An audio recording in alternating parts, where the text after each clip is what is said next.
গোয়ালপুকুরে যে সাজ্জাক পুলিশের উপর গুলি চালিয়ে পালায়, মনে করা হচ্ছে হয়তো বিহারেই চলে গেছে, কারণ ওখান থেকে 2 কিলোমিটার দূরে বিহার। কিন্তু এই সাজ্জাককে পালাতে সাহায্য করলো কে? আব্দুল। গতকাল থেকেই আমরা খোঁজ করে যাচ্ছিলাম যে কে এই আব্দুল, পরিচয় কি, ব্যাকগ্রাউন্ড কি। জানা যাচ্ছে বাংলাদেশি দুষ্কৃতী আব্দুল হোসেন, অর্থাৎ বাংলাদেশের এক দুষ্কৃতী সাহায্য করছে সাজ্জাক আলমকে। আমার সঙ্গে চঞ্চল রয়েছে, চঞ্চলের সঙ্গে একবার কথা বলবো। চঞ্চল, আব্দুল হোসেন পরিচয় কি? দেখো তোমাকে জানিয়ে রাখি যে গত 2019 সালে অবৈধভাবে ভারতে ঢুকে এই আব্দুল হোসেন আওয়াল সে বেআইনি আগ্নেয়াস্ত্র সহ তাকে গ্রেফতার করেছিল গোয়ালপুকুর থানা পুলিশ, এবং সেই ঘটনায় কিন্তু তিনি জেল হেফাজতে ছিলেন এবং 28/3/2003 সালে সাজা ঘোষণা করে সাজা হওয়ার পরে তাকে বাংলাদেশে পুলিশ করা হয়। তবে এই যে আবাল যাকে আব্দুল হোসেন বলে পরিচিত, তার সাথে কিন্তু এই যে সাজ্জাক আলম তার কিন্তু জেলের মধ্যেই পরিচয় হয় এবং তাদের মধ্যে একটা বন্ধুত্ব হয়।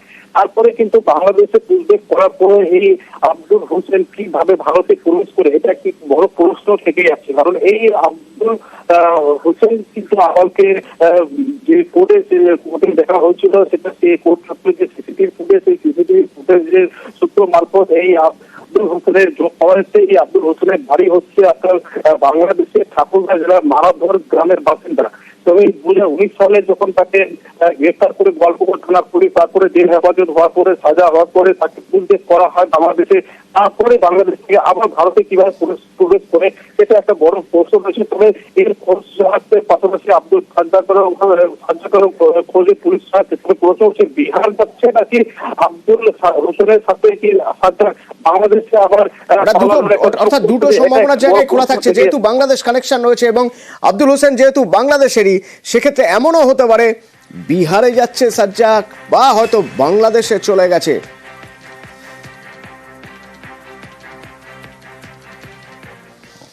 এবং পালানোর জন্য প্রথম কাজ ছিল তার অস্ত্র জোগাড় করে পুলিশের উপর গুলি চালানোর। ডিজি যখন এই ঘটনার কথা শোনেন, ডিজি রীতিমতো হুঙ্কার দিচ্ছেন। ডিজি বলছেন যে আমাদের উপর গুলি চালালে আমরা জবাব দিতে জানি, কারণ আমরা ট্রেন্ড, একটার বদলে 4টে গুলি চালাবো। বার্তা দিলেন অধস্তন কর্মীদের। দুষ্কৃতীরা যে গুলি চালিয়েছে, এটা আমাদের সকলের উপরে গুলি আছে, এটাকে আমরা ভালো জবাব দেব। We are trained like that. যদি কোনো ক্রিমিনাল যদি একটা গুলি চালাবে, আমরা চারটা গুলি চালাবো। প্রিজন ভ্যান থেকে নেমে পুলিশকে গুলি, আসামির গুলিতে জখম 2 উর্দিধারী। দুষ্কৃতীরা যে গুলি চালিয়েছে, এটা আমাদের সকলের উপরে গুলি আছে, এটাকে আমরা ভালো জবাব দেব। We are trained like that. আর নর্মালি আমরা যে নর্মাল লোকজন আছে, ওদের আমরা সিকিউরিটি প্রোভাইড করি, সুরক্ষা প্রদান করি। কিন্তু যদি কোনো ক্রিমিনাল পুলিশ ফোর্সের উপরে গুলি চালাবে, যদি একটা গুলি চালাবে, আমরা চারটা গুলি চালাবো। আসামিদের কোর্ট থেকে জেলে নিয়ে যাওয়ার সময় বিপত্তি, আসামির গুলিতে জখম 2 পুলিশ কর্মী। বুধবার বিকেলে উত্তর দিনাজপুরের গোয়ালপুকুরের এই ঘটনা ঘিরে জোর শোরগোল। জখম 2 পুলিশ কর্মী নীলকান্ত সরকার এবং দেবেন বৈশ্য। মা হয়ে চিন্তা হবে না, এটা আসামি যাবে, 2 জনকে পাঠালো কেন? যদি পুলিশ আরো বেশি থাকতো তাহলে কি থাকতো, কিছু রক্ষা হতো, জানতো কোন দিক দিয়ে গুলি আসছে, কে আসছে। তাহলে 2 জনে ওরা করবে কি? 2 জনকে তো মারছে। যারা করছে তার যেন শাস্তি হয়, ধরতে হবে ওকে। জখম 2 পুলিশ কর্মীকে শিলিগুড়ির বেসরকারি হাসপাতালে ভর্তি করা হয়। বৃহস্পতিবার তাদের দেখতে যান রাজ্য পুলিশের ডিজি রাজীব কুমার।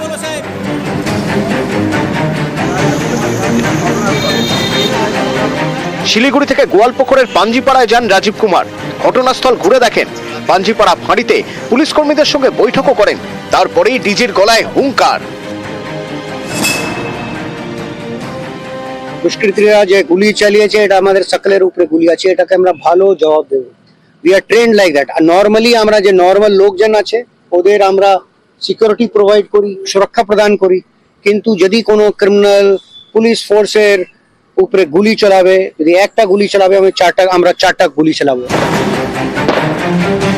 বুধবার বিকেলে পুলিশকে গুলি করে পালায় খুনের আসামি সাজ্জাক আলম। তার খোঁজে শুরু হয় তল্লাশি। ডগ স্কোয়াড নামে বিভিন্ন জায়গায় শুরু হয় নাকা চেকিং।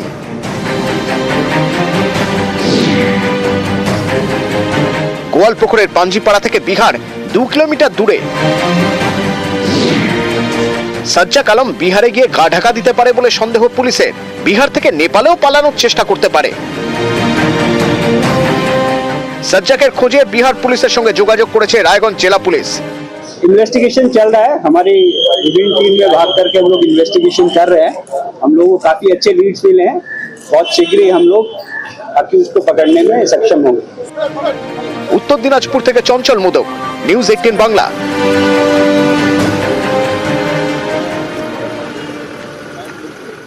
সাজ্জাক আলম মনে করা হচ্ছে বিহার থেকে নেপাল পালিয়ে যেতে পারে, আবার মনে করা হচ্ছে বাংলাদেশও পালিয়ে যেতে পারে। আসলে সাজ্জাক আলম ছোটবেলা থেকেই অপরাধের সঙ্গে যুক্ত, জেলে ছিল, সেখান থেকে গুলি করে পালায়। কে এই সাজ্জাক আলম? পুলিশের দাবি ছোটবেলা থেকে হাত পাকিয়েছে বিভিন্ন রকম অপরাধে। সাজ্জাক আলম প্রথম খুন করে 19 বছর বয়সে। প্রিজন ভ্যান থেকে নেমে পুলিশকে গুলি, তারপর চম্পট। বুধবার বিকেলে উত্তর দিনাজপুরের গোয়ালপুকুরের এই ঘটনা ঘিরে শোরগোল পড়ে গেছে। এসআই কে 2 রাউন্ড গুলি করে আর কনস্টেবল কে 1 রাউন্ড গুলি করে। আওয়াজ পেয়ে আমরা দেখলাম যে কি হচ্ছে, তারপর রোডে যখন দেখি দুজনই রাস্তার মধ্যে পড়ে আছে রোডে। দুজনকে ইসলামপুর হসপিটাল পাঠাই। 2 পুলিশ কর্মীকে গুলি করে পালানো দুষ্কৃতীর নাম সাজ্জাক আলম, বয়স বছর 25, উত্তর দিনাজপুরের করণদিঘির বাসিন্দা। 2019-এর অক্টোবরে এক ব্যবসায়ীকে গুলি করে খুন করে, তখন সাজ্জাকের বয়স 19। মাত্র 19 বছর বয়সেই গুলি করে খুন, সেটাও আবার করণদিঘি থানার কাছেই। তার নাম শুনলে এখনো বুক কেঁপে ওঠে নিহত ব্যবসায়ীর পরিবারের। বৃহস্পতিবার থেকে তাদের বাড়িতে পুলিশ মোতায়েন করা হয়েছে। আতঙ্কে তো থাকবোই, এত বড় একটা ঘটনা ঘটিয়ে দিল পুলিশের সাথে, তো আতঙ্ক হবে না? আমি তো নিজে এখানে একাই থাকি ছেলে মেয়ে নিয়ে। পুলিশ পাড়া দিয়েছে? হ্যাঁ হ্যাঁ হ্যাঁ, পুলিশ পাড়া দিয়েছে। কি চাইছেন? আমি চাই শাস্তি হোক, দ্রুত যেন শাস্তি হোক। ছোটবেলাতেই অপরাধ জগতে পা, চুরি, ছিনতাই, গাড়ি চুরি, নানা ঘটনায় নাম জড়ায়। বেশ কয়েকবার পুলিশের হাতে ধরাও পড়ে, তারপরেও সাজ্জাক সিধে হয়নি। 2019-এ ব্যবসায়ীকে খুন করে সে জেলে যায়। এই ঘটনাতেই বুধবার তাকে ইসলামপুর আদালতে তোলা হয়। সেখান থেকে রায়গঞ্জ জেলে ফেরার সময় ফের নিজের খেল দেখায় সাজ্জাক। বাথরুম যাওয়ার নাম করে প্রিজন ভ্যান থেকে নামে, তারপর 2 পুলিশ কর্মীকে গুলি করে পালায়। এখানেই প্রশ্ন, 5 বছর ধরে জেলেবন্দি সাজ্জাক, সে আগ্নেয়াস্ত্র পেল কোথা থেকে? পুলিশের সন্দেহ বুধবার ইসলামপুর কোর্ট চত্বরে তাকে অস্ত্র দেয় আব্দুল হোসেন। গোয়ালপুকুরের বাসিন্দা এই আব্দুল সাজ্জাককে পালাতে সাহায্য করে, তাকেও খুঁজছে পুলিশ। খোঁজ দিতে পারলে 2 লক্ষ টাকা পুরস্কার ঘোষণা করেছে রায়গঞ্জ পুলিশ। সাজ্জাকের জন্য 2 লক্ষ টাকা পুরস্কার ঘোষণা করা হয়েছে।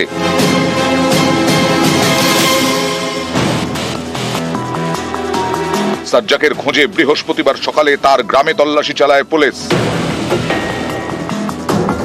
আমাদের কারো সঙ্গে চেনা পরিচয় নাই, ওরকম বাইরের ছেলেপেলের সাথে থাকতো। এটা তো পরে জানতে পারলো যখন কেস করেছে তখন। আমরা তো নিজেই অবাক আছি, পুলিশ আসছে যাচ্ছে দেখে অবাক, একদম গ্রামের লোকই চিন্তা ভাবনা করছে কি করবে এখন। আমরাও আতঙ্কে আছি অনেক।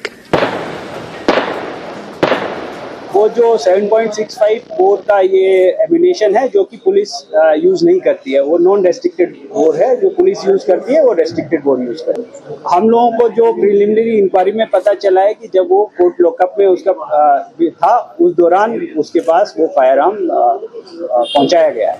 করণদিঘি থেকে মুক্তা সরকার, নিউজ 18 বাংলা।